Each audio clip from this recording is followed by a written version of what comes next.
हिडिंबा कौन थी? उसने अपने भाई का साथ क्यों नहीं दिया? हिडिंबा का पुत्र कौन था? पांडवों से उसका क्या संबंध था? आज हम इस वीडियो में सब कुछ जानेंगे। इससे पहले कि हम वीडियो में आगे बढ़े, यदि अभी तक आपने मेरे चैनल को सब्सक्राइब नहीं किया है तो तुरंत सब्सक्राइब कर ले, ताकि आने वाली वीडियो का नोटिफिकेशन सबसे पहले आपको मिलता रहे। लाक्षागृह के जलने के बाद पांडवों ने उस स्थान को छोड़ने के लिए जल्दबाजी की और उसी रात वे उस स्थान को छोड़कर एक दूर जंगल में पहुंच गए। यह एक अंधेरी रात थी और जंगल घना था और पांडवों को रास्ते पर जोर से चलना मुश्किल हो गया था। धर्मराज ने भीम से उन सभी को ले जाने का अनुरोध किया और वह आसानी से मान गया। वह अपनी मां और अन्य 4 भाइयों को साथ लेकर चल रहा था और यही उसकी ताकत थी। जंगल में पहुंचकर भीम ने उन्हें एक पेड़ के नीचे सुला दिया और रात में उनकी रखवाली की। कैसी अभागी रात! दुनिया पर राज करने वाले शक्तिशाली राजाओं को जंगल के फर्श पर सोने के लिए नियुक्त किया गया था। पांडु महाराज की रानी और भगवान कृष्ण की चाची कुंती को भाग्य ने नहीं बख्शा और उन्हें प्यास बुझाते हुए फर्श पर सोना पड़ा। भीम एक बार दुखी थे और दुष्ट कौरवों को डांट रहे थे। जंगल एक शक्तिशाली असुर हिडिंबासुर का निवास स्थान था। उसने सूंघने की शक्ति से जंगल में मानव के प्रवेश को भांप लिया और तुरंत ही मानव मांस खाने के लिए लालायित हो उठा। उसने अपनी बहन हिडिंबा को उन मनुष्यों के शवों को मारने और इकट्ठा करने का आदेश दिया। हिडिंबा उस स्थान पर पहुंचे जहां भीम अपनी मां और भाइयों की रखवाली कर रहा था। पराक्रमी भीम शान से खड़े थे और उनके मर्दाना कौशल ने उन्हें पागल बना दिया था। वह चौड़े कंधे, गहरा भूरा रंग, एक शक्तिशाली शेर की मोटी मांसपेशियां, चौड़ी गर्दन वाली शंकु के साथ एक व्यक्ति था। चौड़ी आंखें और देदीप्यमान आभा। ओह! हाँ, मैं धन्य हूँ यदि वह मेरे पति बने, हिडिंबा ने सोचा। वह अपने क्रूर भाई की आज्ञा क्यों माने? उनके मांस के भोज से उन्हें खुशी मिल सकती है, लेकिन वह क्षणभंगुर होगा। यदि वह पुरुष से विवाह करती है तो उसे स्थायी सुख प्राप्त होगा। वह जादुई शक्तियों वाली महिला होने के नाते खुद को एक सुंदर युवती में बदल लेती है और गालों पर लाली और होठों पर मुस्कान के साथ भीम के पास पहुंच जाती है। उसने धीरे से बताया कि उसे उसके भाई हिडिंबासुर ने उन सभी को मारने के लिए प्रतिनियुक्त किया था, परंतु तुझे देखकर मैं अपने होश न रोक सका। मैं स्वयं को आपकी सेवा के लिए अर्पित करता हूँ। उन्होंने भीम को आसन्न खतरे से बचाने और उन्हें घने गुफाओं और जंगलों में ले जाने की पेशकश की, जहां वे सहवास आनंद का आनंद ले सकते थे। अतुलमाप्नुहि प्री तत्र तत्र मया सह अतुलामाप्नुहि प्रीतंतात्र तत्र मया सह। भीम अपने भाई की रखवाली कर रहा था और वह उन्हें एक क्रूर राक्षस की दया पर कैसे छोड़ सकता है और एक कन्या के साथ गायब हो सकता है। वह देवताओं सहित किसी से भी ताकत में कम नहीं था और एक राक्षस की हिम्मत कैसे हुई कि वह अपने भाइयों पर हाथ रखे? उन्होंने आगे बताया, जो आदमी यहाँ सो रहा है वह मेरा बड़ा भाई है और उसकी अभी शादी नहीं हुई है। मैं कैसे धर्म का उल्लंघन कर सकता हूँ और समाज की नज़रों में परिवेत्ता की उपाधि को आकर्षित कर सकता हूँ? इसलिए उन्होंने हिडिंबा से अपने भाई को द्वंद्वयुद्ध के लिए लाने को कहा। चर्चा चल ही रही थी कि बेचैन राक्षस अधीर हो रहा था और उसने मौके पर पहुंचकर देखा कि उसकी बहन आभूषणों से विभूषित है और किसी अनजान व्यक्ति से बातचीत कर रही है। उसके क्रोध की कोई सीमा नहीं थी और उसने अपनी ही बहन और सभी पांडवों को भस्म करने का फैसला किया।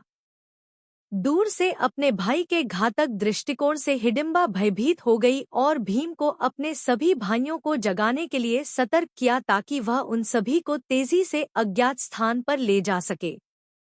लेकिन भीम पराक्रमी ऊर्जा के व्यक्ति थे और राक्षसों और जानवरों से लड़ना पसंद करते थे। एक घूंट के साथ उसने हिडिंबासुर को पकड़ लिया और एक शेर के रूप में एक हिरण को खींच लिया। वह उसे घसीटकर दूर स्थान पर ले गया ताकि उसकी माँ और भाइयों की नींद में खलल न पड़े। द्वंद्व क्रूर था। उनमें से प्रत्येक ने पेड़ों को जड़ों से, क्रस्ट से चट्टानों को तोड़ दिया और एक दूसरे पर फेंक दिया। रोष की आवाज ने पांडवों की शांतिपूर्ण नींद में छेद कर दिया। वे जागे और विनम्र हिडिंबा से जान गए कि क्या हो रहा है। शाम होने वाली थी और पांडवों को पता था कि राक्षसों, असुरों की ताकत एक सेकंड के प्रत्येक झटके के साथ बढ़ती है। अर्जुन ने भीम को पूरी तरह से अंधेरा होने से पहले राक्षस को खत्म करने के लिए चेतावनी दी। शक्तिशाली वायु, वायु के देवता के पुत्र भीम ने अपने आदेश पर पूरी ताकत से राक्षस को एक घातक प्रहार से पीटा और उसकी पीठ को टुकड़े टुकड़े कर दिया। दानव चिल्लाया और उसने अंतिम सांस ली। सभी ने भीम की प्रशंसा की और फिर वे पास के एक नगर की ओर चल पड़े। हिडिंबा ने व्याकुलता से भरे हृदय से उसका अनुसरण किया। उसने बेपरवाह भीम को अपनी ओर देखे बिना चलते हुए देखा। पीछे से उसने अपने साथ न्याय करने की गुहार लगाई, लेकिन भीम ने कहा, तुम धोखेबाज बन सकते हो और बदला कभी नहीं भूल सकते।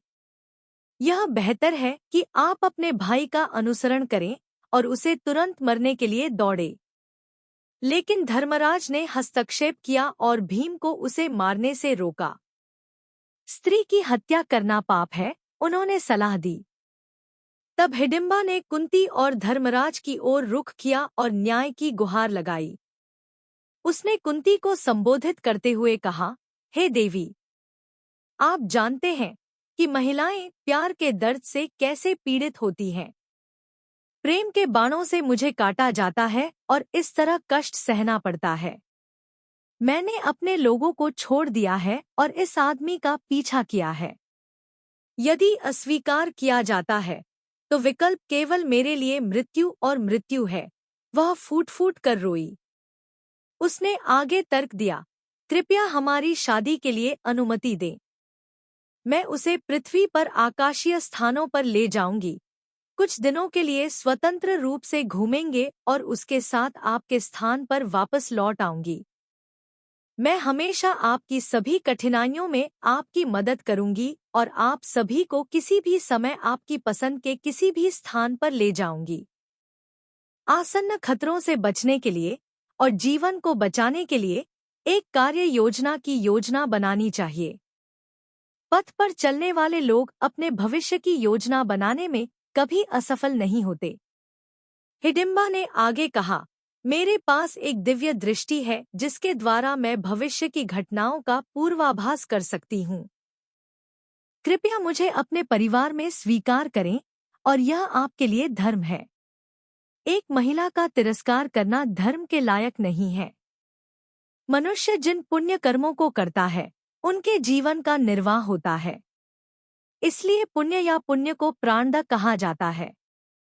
धर्म साधना के मार्ग में सहायता करने वाली किसी भी योजना का पालन करना चाहिए। हिडिंबा की धार्मिक बातों से कुंती प्रसन्न हुई और उन्होंने धर्मराज से कहा कि वे इस पर विचार करें और उनका विवाह भीम से करने का निर्णय लें।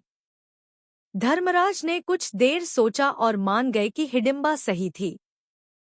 वह शादी के लिए राजी हो गया, लेकिन एक शर्त के साथ।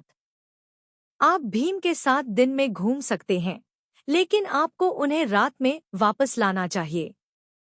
कुंती भीम की ओर मुड़ी और बोली, हे मेरे प्यारे बेटे, इस महिला ने आपको ईमानदारी से प्यार किया है और नेक तरीके से उसने मुझसे संपर्क किया है।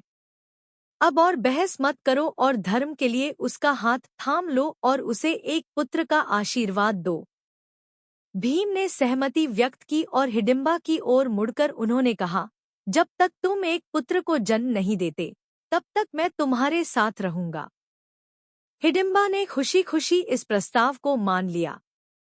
हिडिंबा ने भीम को पृथ्वी पर चुनिंदा सुंदर स्थानों, फूलों के बगीचों, उबड़-खाबड़ समुद्र तटों, गहरी चोटियों, कुरकुरे रेतीले तटों, पर्वत चोटियों, काले बादलों और आकाशीय झरनों में ले जाया और भीम के आलिंगन में दिनों और मौसमों को भूल गई। चौड़े कंधे, अंततः उसने गर्भधारण किया और एक नर बच्चे को जन्म दिया, जो यद्यपि एक बच्चा था, यौवन के साथ देदीप्यमान था। उनका बड़ा मुंह, डरावनी आंखें, लंबे कान, उभरी हुई नाक, लाल होंठ और सबसे बढ़कर उनकी दहाड़ती आवाज थी। वह उसके चाचा की तरह एक असुर था, लेकिन उसकी माँ की तरह पवित्र था।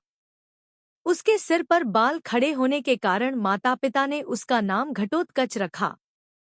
असुर होने के नाते उन्होंने युवावस्था प्राप्त की और सम्मान के साथ सभी पांडवों के सामने दंडवत किया।